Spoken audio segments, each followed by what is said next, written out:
commissioned to help manage the development and growth of the city of Lake Forest with a keen sense of preserving the historic structures and open space in the city for all its present and future residents. Our goal is to move each petition before us tonight through the process as quickly as possible while balancing the interests of the petitioners and the neighboring property owners and the larger community. We'll start with an introduction of the commissioners. Wells Wheeler. John Travers. Jim Preschlack. Robert Elfie. I know we have a small group tonight, and I'd be remiss if I didn't say that one name wasn't said, Kurt Peretz, who has been on the commission and served as a commissioner for 6+ years, and he was the chairman for 5 of those years, and we're going to honor him in the June meeting, but he was sorry not to be here. But I did want to say a couple things. So Kurt, if you're watching or if you see the tape, I just wanted to say a couple things, and I'll open up to you guys about just the things that I admired about Kurt and his serving on the commission and as a commissioner and as a chairman. So the first thing I really liked about just working with Kurt was always just working forward towards a solution. So he's very pragmatic, and he was always trying to solve a problem, and just kind of got what we were trying to do on the commission, just given our role in the ordinance. And the second thing that I really enjoyed about Kurt was that he was very pragmatic and balanced the interests of the petitioners and the neighbors in the community, and sometimes that's hard. And I think he did a really good job of that. He was very supportive of other commissioners in terms of their ideas and trying to facilitate their input, and he also just made it fun. So Kurt, we're going to miss you, and we're going to give you a plaque in June. So I'll just open it up to you guys before we get started on the formal agenda, if you wanted to say anything. Yeah, I've never been on a commission before, and Kurt was just, he ran the thing very smoothly and with a little element of humor, but he understood that, we had to move things along because these meetings can go on and on and on. So anyway, I thank him for that. Okay. Certainly great at balancing the need to hear everyone with the need to make progress, and that was a great characteristic of Kurt as the chairman. Yeah. Thanks. Yes, he took a not very easy job and made it look easy. Oh, that's great. Well, all right, so the second agenda item is the approval of minutes for our April 29th meeting. And did anyone get a copy of the minutes and get a chance to review them? Yes. Yeah. All right. Any feedback we want to give to Kate or to Kathy? They looked fine to me. Bob? Yep. Okay. Do I have a motion? I didn't see anything I needed to correct. Okay. Do I have a motion?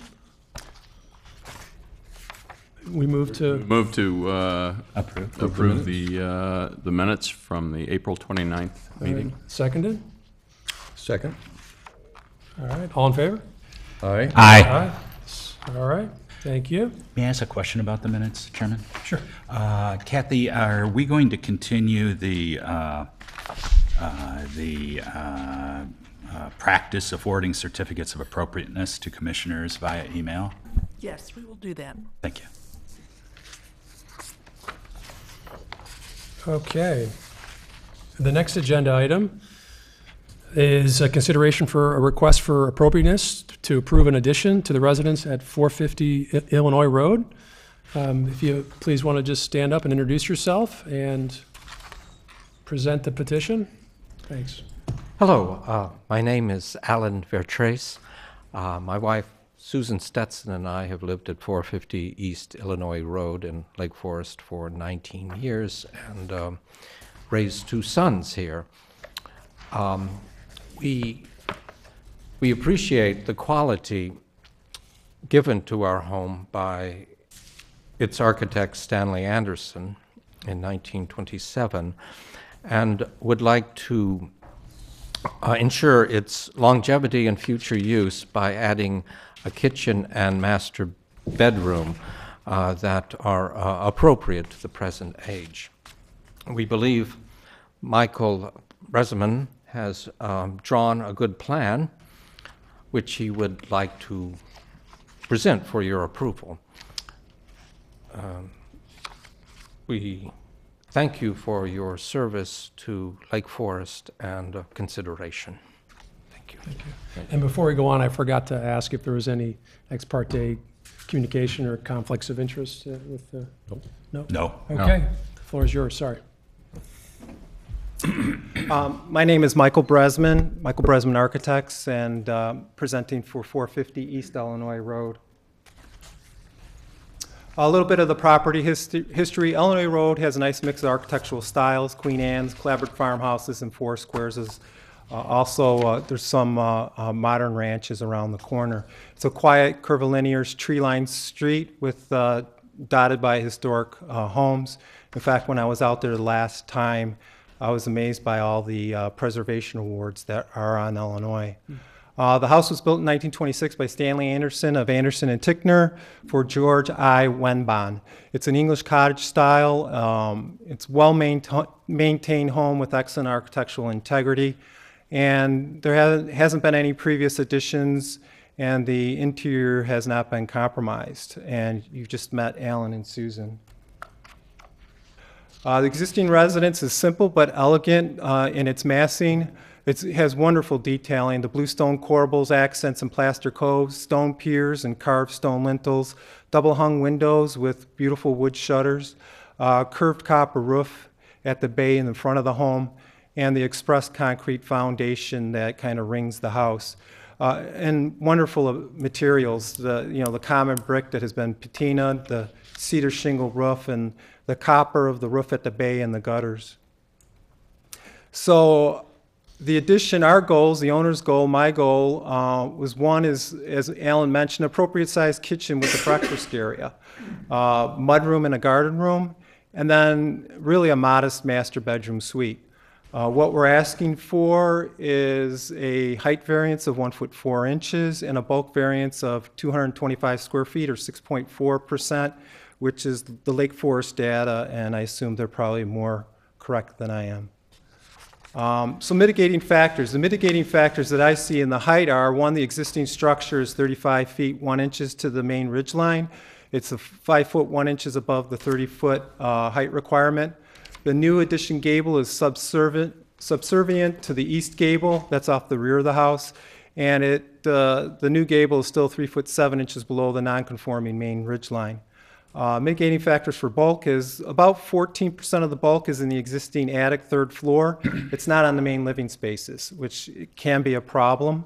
And then the existing house uses only 90 square feet of the 350 square feet of bonus by the bulk ordinance. And because it's a simple structure, it's a beautiful design, and it wasn't designed for a new home for bulk restrictions, it doesn't take advantage of any of those elements. So appropriate massing of the addition. Simple subservient gable that I mentioned before. The one-story mudroom reduces the massing on a more human level as you scroll back to the backyard.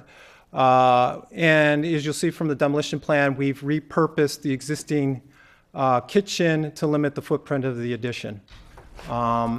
And massing also is the addition itself, the main addition. We tried to keep the 2-story element, 2.5-story element as small as possible. Appropriate materials, we're matching all the wonderful things that are there already. And reintroduction of architectural detailing. The lattice fenestration of the porch that's off the back of the house now, that's going to be removed. It's a beautiful detail. It has kind of carved posts and beams. We're kind of reclaiming it and putting it on the conservatory of the mudroom. We've modified the bay. We're using the vocabulary of the house. Modified the bay in the front of the house and kept the curved copper roof. And then the raised patio with the brick seating bench as a way of connecting all the outdoor spaces and the inside spaces. As some of the existing houses that are at the property, here's 450 Illinois, and then some of the homes that are to the north, the subject property, some to the south, and then a few across the street. The front of the house from a couple different angles. You can see this driveway here and then the side yard here. The rear of the property, this is the porch that I mentioned before, and then a shot of the property towards the detached garage. And here are some of the wonderful details. The stone lintel with the carved decorative edge, the double hung windows with the beautiful wood shutters, the up close of the porch and the lattice work, which we're reincorporating. The sun porch, which we've stayed away from because it's one of the premier elements on the existing house and the dormer above. And then the corbel bluestone at the eaves, the stone piers, the bay, and some of the other elements. Long, narrow property, the existing house right here, the detached garage. This is the addition. This part of the addition is actually the 2.5 story, and as we mentioned, or as I mentioned, this is the 1-story element as we go to the backyard and scroll down. We did design for this area to stay away from it, so we have to go more this way, and then designing around the beautiful Norway spruce that's in the back of the house. Landscape plan, the raised patios so that there's no stoops and staircases that are cutting the backyard either here or there, so the circulation around the house works, and then scrolling down the patios as you get to the driveway and a new kind of turnaround because it's so tight. It's really hard to get through there. Demolition plan, as you can see here, the kitchen is quite small. We're relocating the powder room, but we're repurposing all of this space so that we limited the footprint of the addition. So you can see here, this is the main block of the addition, the 1-story element here, and then using all of this space, which was the existing kitchen, for pantry, powder room. And then the main thing of moving the powder room is just to have this kind of central hall where all of a sudden we have, really nice circulation and open up the house from what it's kind of lacking now. And then the master suite. It really is quite modest. If you see the bathroom here, it's a shower, 2 vanities. It's no more than 6 feet wide. It's no more larger than typically a standard kid's bathroom. We've repurposed the existing bedroom.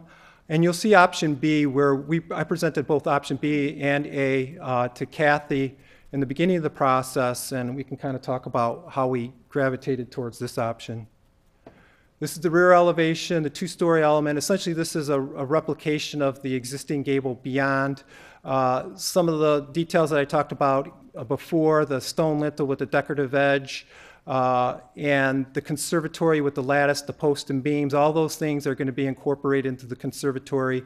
Mudroom, copper roof here, and then you can see in the distance here to the side is the flattened bay, and the reason why we did that is, one, not to copy what's happened in front, but also the rear, not to block the wonderful detailing and the views to the backyard from the sun porch. You can see the south elevation. Here's the bay with the copper roof, simple structure here, and then a continuation of the mudroom. You can see the raised patio here, and then the step down and the seated wall here. And then the north elevation. Functionally, the windows don't come all the way down because we have a washer and dryer there. The stove is here. So some of this is generated by the function of the inside is the north property. And I'll go back to this here. What we've done is we've articulated the addition from the existing structure so that we know where the starting and stopping point from this, the beautiful Stanley Anderson home to where the new addition is. And then this is option B. We presented this, and we were concerned about bulk. We didn't want to be over. Functionally, it wasn't doing anything for us on the inside. That little bedroom that I showed before, this was just kind of like almost 5.5, 6 feet tall, more attic space. And introducing an element in here, and I think Kathy was right, looking back at it, it's not a simple form as the rest of the house. It's something that's a little bit different than the rest of the house. And not only aesthetically is saying we should try something else, but functionally as well. And then this was the side elevation. So instead of having this element here, which is just kind of a bookend of the other element, to do the bay and to not take away from the existing sunroom and all the detailing, I think aesthetically that makes a lot of sense too. So it was at the end of the day, it's great to get feedback from Kathy and the staff, because then you end up with, I think, is a better presentation and a better project. This is just showing a section through the mudroom and the main addition beyond, and then a section, and you can see how we've clipped the ceilings just like the existing house, and then essentially all of this space is just is a function of where I have to start the eave lines, and and following the roof pitches. And then there's the rendering, and you can see here, this is kind of a curved wall. We've kind of highlighted where the Norway spruce is and how we've kind of, the addition has connected everything together and is broken up in its massing so that not one element of the addition dominates the existing house. And that's it. Thank you. Yeah, thank you. Kathy, do we have a staff report? Or Kate? Thank you. This petition is requesting approval of the rear addition as well as a patio expansion and driveway modification, which will require a building scale variance and a height variance. It does appear that the addition, although it is slightly over the allowable square footage, it appears to be appropriate, not out of scale. The roof is subordinate to the existing house. We did want to point out there does seem to be a somewhat significant increase in impervious surface area. Staff is recommending a condition of approval that the final plans demonstrate that the patio uses a pervious base and appropriate spacing. So we have added that in there. The commission's input is requested on that. We've also noted that a skylight is proposed on the south elevation of the addition. We're recommending that the skylight be eliminated from the final plans. Once again, we're looking for the commission's input on that. If the commission does want to leave the skylight, we would add a condition of approval limiting the interior light fixtures to minimize the light spillover from the skylight. And I also wanted to note that we did receive one piece of correspondence from a neighbor on Heather Lane. They stated that they were overall supportive of the project, but they did have some concerns about vehicular traffic on Heather Lane and parking during construction.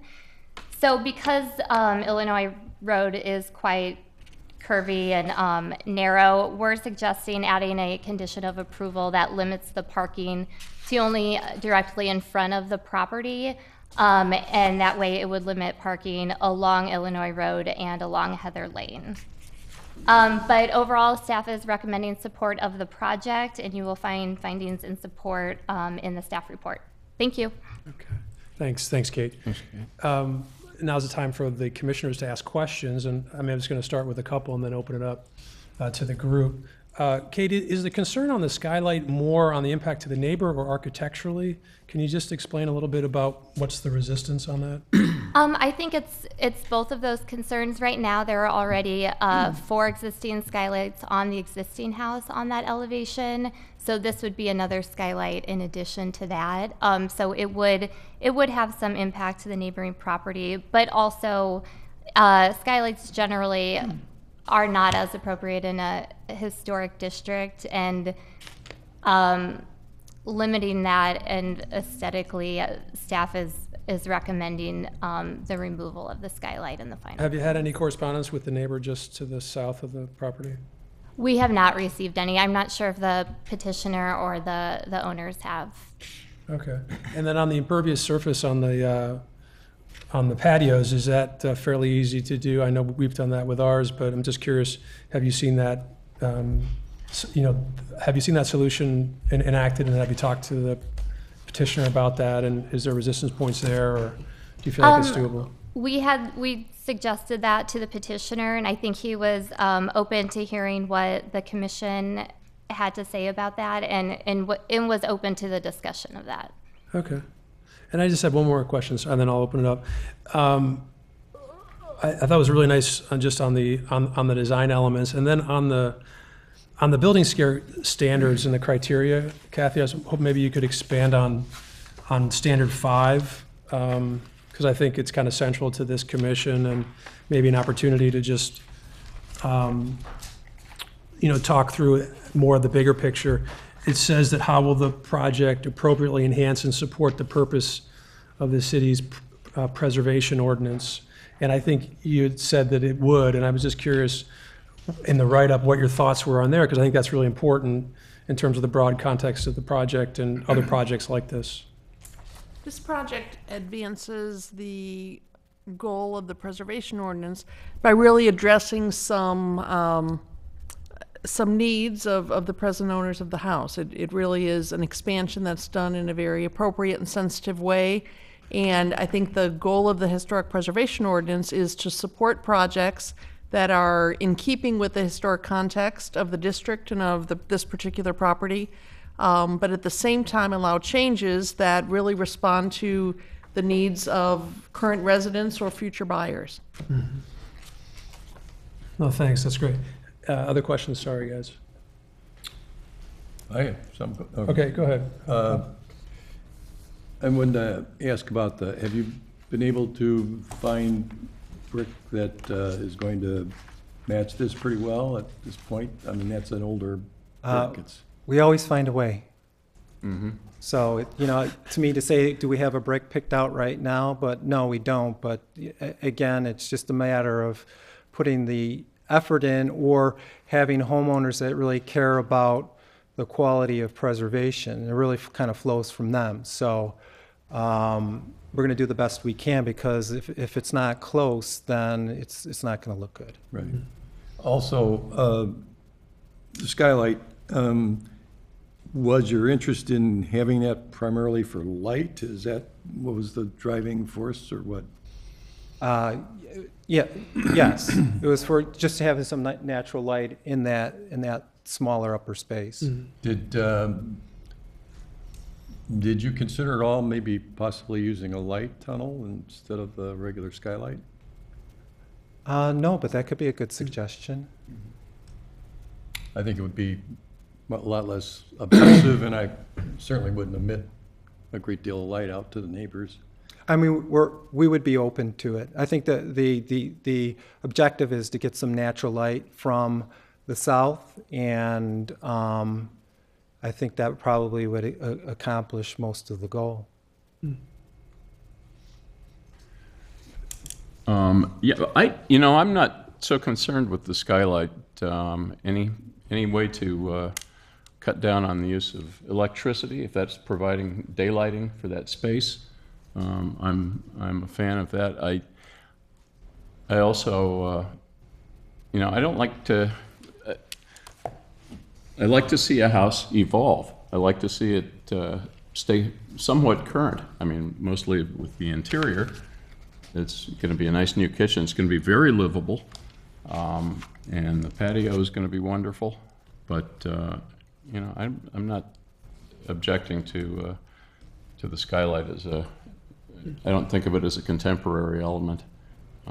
It matches the plane of the roof, and the alternative is to put another dormer up there.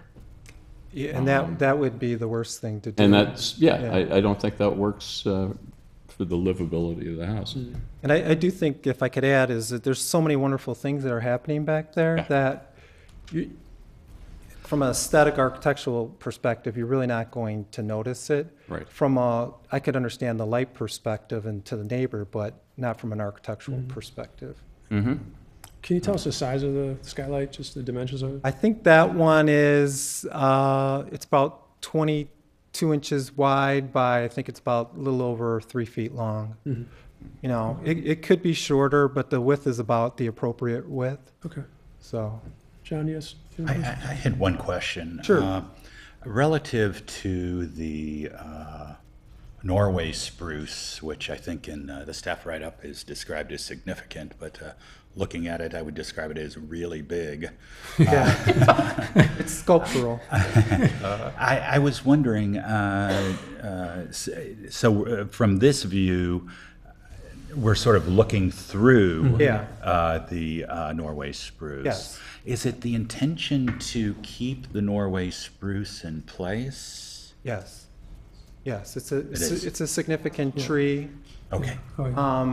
So that's staying in place. I think the only issue as it relates to the addition is The one lower branch is really far, and so what do we do with that? Do we tie it up, or do we have to cut it off?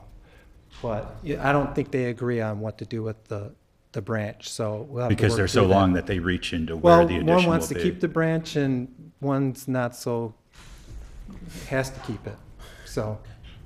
Okay, thank you. Yeah, the other question I had, just on the demolition plan, I know you did a very nice job in the write-up to emphasize that, but I just wanted to make sure that you felt the steps required to build it out, and the integrity of the home and the original structure would be sound, and there aren't any pinch points or risk areas that you see. It's a solid home. Yeah. Well-crafted, and, you know, previous owners and the current owners have just done a wonderful job of maintaining it. It really is when I walked up and interviewed for the project, I fell in love with the house. I'm glad I got a chance to do it. And Kathy, has the city arborist taken a look at the plans and said the tree's not at risk, or is at risk, or can you just give us a little color on that, please? He did review the plans submitted, and he noted that grading should be kept to the very minimum in that area so that the tree would not be impacted. He did not seem concerned, though, with the addition as proposed, that it would have any impacts to the tree, but he did want to point it out that it was significant and that grading should be kept to a minimum. Okay. One more issue. I'm assuming that the original windows are all wood, sash, double hung, single glazed, Yeah. probably. Yes. I'm not sure if you have storms. You have storms on there, and the new windows are going to be aluminum clad. Yeah, aluminum So clad. were you able to find something that? Oh, you know, pretty much there's matches? there's a lot of options out there in regards to not only you can have the aluminum clad, but you can do the clad brick mold. Yeah. So you can. It's not going to be the same profile, but you know it's going to give you the same kind of depth that you don't get just by putting a clad window in. So. And as it relates to that, there's only a few windows, I think there's 5 windows that essentially sit into the brick like that. The rest are either in the bay or in the conservatory, so you don't really have that issue from a detailing perspective. Okay. And as far as energy consumption or heating costs specifically, were you able to run any calculations on that? Are you going to have to increase You know, we don't get that far in front of our skis. Hopefully, we just get approval and then we, you know, Yeah. and then move forward. But, you know, you're using, you know, the energy code in Illinois changed in 2012. So, you know, insulation for the walls and the roof and all that, it's just, it's a jump up, Yeah. you know. So anything that we're doing here is better than what's there now. I recall I submitted a proposal about 9 years ago on this particular residence, so I'm familiar with the house. And the attic space is voluminous. And And that kind of goes to the bulk. It's in the wrong spot in the house. So it's, you can't, you know, that's why when we presented option B, we thought that the city would say, yeah, this is the one we prefer. But I think Yeah. Kathy was right. It wasn't the right massing for the home. yeah. Okay. Any other questions for the city or the petitioners? Okay, now is the time for the public to address the commission. If anyone has any comments? Okay, I see none, so we can, I guess, start the deliberations. And, well, since you had already started a little bit, you want to share your thoughts? Sure. I think it's when I was there 10 years or 9 years ago, it was the kitchen was not really livable. It was a little tight, and we had discussed some options. And I think this solves everything on the downstairs, and if it creates that master suite upstairs, I think it's a wonderful house, and I love the detailing on the house and that great copper oriel window. And I did notice also on the plans that what I've noticed in a lot of architects have trouble spelling. Yes. And you never want to Not just misspell the architects. client's name. And that's what I saw. Well, No, I'm not. No, this is, the original plans had the client's name misspelled. Oh. So You're off the hook. you're off the And hook. on the skylight, well, do you feel like it detracts from the architecture, or? No, you don't even notice it. I mean, I pay no attention to that. The light issue is going to be the same with a vertical window. You know, that's, Okay. I just don't think that's an issue. Okay, and you're comfortable with how the city suggests handling the staging? That's, Yeah, it's a tight space, and it's going to be somebody's just going to have to pay attention to the traffic, and a good contractor will do that. okay. Okay, It's out of our hands. all right, thank you. John or Bob, do you have any comments? No, I think it's a very successful addition, and I think the variances are moderate and necessary to get where they need to be. Yeah, that's, I mean, to me, the big picture, as Kathy answered the question on the building scale variance, because, you know, we have the 17 design standards, and then one of them is scale, and then they have these separate standards to actually get through the scale, and it has to be one, and then you know, at least one other. And I felt like the most salient one was standard 5 to me, that said the project would enhance and support the purpose of the city's ordinance on preservation. And then if you read the statement of intent that you submitted in a really, I think, thoughtful packet, it says they hope to expand it, to be respectful to the architecture, and to make it relevant to the modern age. And so I feel like this captures that intent. John, how do you feel? Yeah, I just had a few comments. Okay, Supportive. First of all, I found the petition to be a very complete petition. In fact, the only thing missing from my list was a colored elevation, and we have those here now.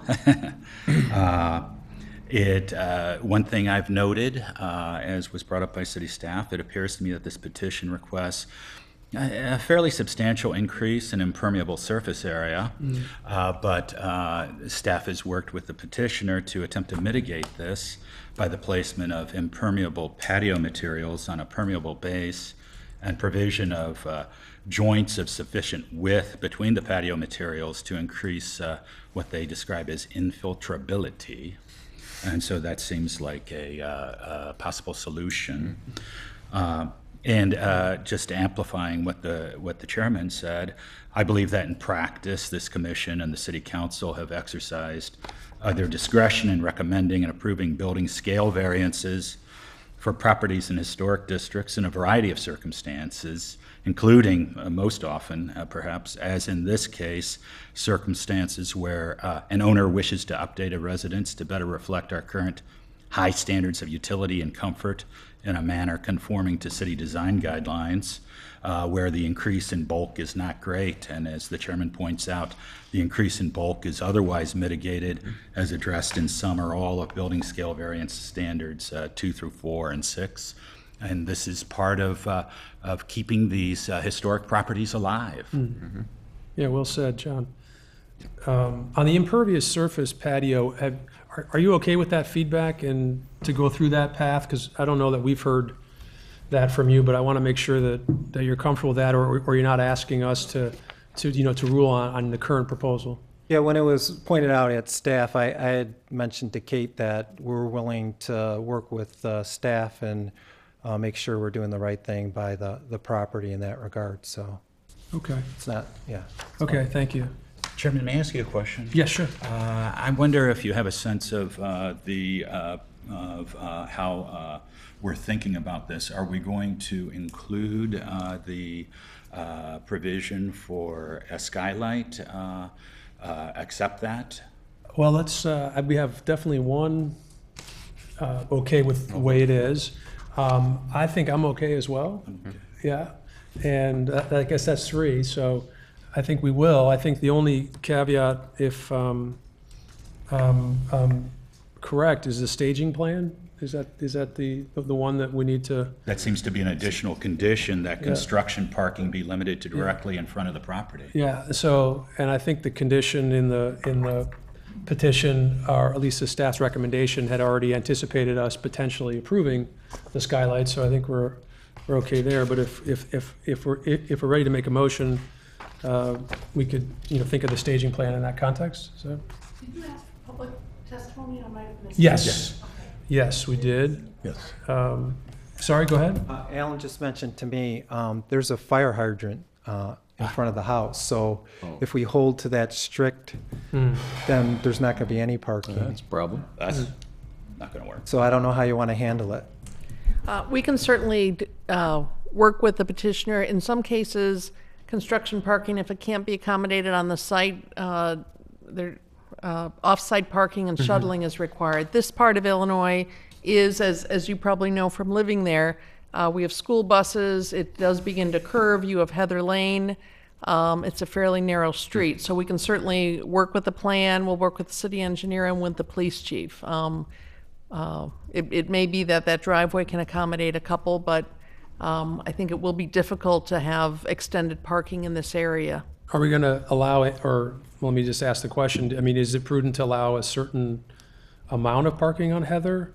I mean, for in and out purposes, I mean, not heavy lifting and equipment, I mean, it seems a bit onerous to exclude it completely, where if the general Given- contractor's coming in Been and, past experience on Heather and in this area, it has been problematic. okay, But again, we will work with the police chief and work with the city engineer. okay. So would this condition then be the additional condition that construction parking be coordinated with staff to minimize parking impacts on Heather Lane? Something like that? And on Illinois Road. And on Illinois Road? Okay. Yeah. Okay. So it sounds like a motion's forming, Should I bubbling. Sure, try one out? sure. Based on so this is a motion. Based on the findings detailed in the applicable staff report dated May 27th, 2015, which document that the project complies with the historic preservation and building scale variance standards of the city code, and incorporating the material submitted and presented by the petitioner and the testimony and the deliberations of the commission at this public meeting as additional findings, I move that the commission grant a certificate of appropriateness for 450 East Illinois Road, approving the rear addition and landscape plan consistent with the application and request presented to the commissioners by the petitioner. Also, recommend that City Council approve the requisite building scale variance, allowing a building scale overage of up to 225 square feet and a height variance of 1.5 feet to allow construction of an addition of up to 820 square feet with a height not to exceed 31.5 feet measured from the lowest point of existing grade to the tallest peak, and that we condition our approval on the conditions of approval enumerated in the 7 numbered paragraphs on page 5 and 6 of the applicable staff report, and the additional condition that construction parking be coordinated with city staff to minimize parking impacts on Heather Lane and Illinois Road. And I do note that the issuance of the certificate of appropriateness would be conditional upon favorable action by the city council on the building scale variance, including height variance, recommended by this commission. Thank you, Commissioner Travers. We have a motion. Do we have a second? Second. Seconded by Commissioner Wheeler. All in favor? Aye. Aye. Okay, congratulations. Happy anniversary as well. Yeah. And congratulations, it's an exciting project. Reciprocal. Very nice looking rendering, great. by the way. Yeah, Very nice. I love that rendering. yeah, it's really nice. Okay, frameable. this is an opportunity for the public to address the commission on non-agenda items. Do we have any? Okay. Any additional staff information? Just to alert you, in the next day or two, Michelle Frederick from our office will be doing a poll just to check your availability for the June, July, and August meetings, just so we know if we have quorums, if we need to move any meetings around. So watch for that email, and would appreciate your response. Thank you. Okay, thank you, Kathy. Okay. Well, I think that's it. Do I have One a more motion? thing, I'm sorry. I wanted to find out, the impervious surface, do we have any guidelines on maximum impervious surface, or is that one of our? No, the city does not have any regulation I didn't- on amount of impervious surface. The city does have a regulation that limits the building coverage on a lot to 30%, total structure coverage. Right. So it's really more a matter of understanding how the overall site may be impacted, how water flows may be changed, how trees may be impacted both on the property and on neighboring properties. So it is somewhat of a subjective evaluation. Okay. good Other municipalities have some limitations on that, and I know that we have never really had any numbers that we had to stay under, so. Just Yeah, it's a good curious. question. It's come up Yeah. on several petitions. John has been good at Yeah, just monitoring that. And I think it's something that, maybe not in our direct purview, but in the context of the overall design and project, it's something to think about. And it seems like the city does a good job of pulling it out for us to consider. And then we have, pretty good dialogue, it seems like, on it. And I think it is an important issue, especially as it relates to the drainage to the neighbors. yeah. I'm sure if it's an issue, we'll get Yeah. the word on it. And on-site detention would be the other side of that coin. If the surface doesn't percolate, if it percolates all very quickly from a number of adjacent houses, properties, it's all going to impact the storm sewer.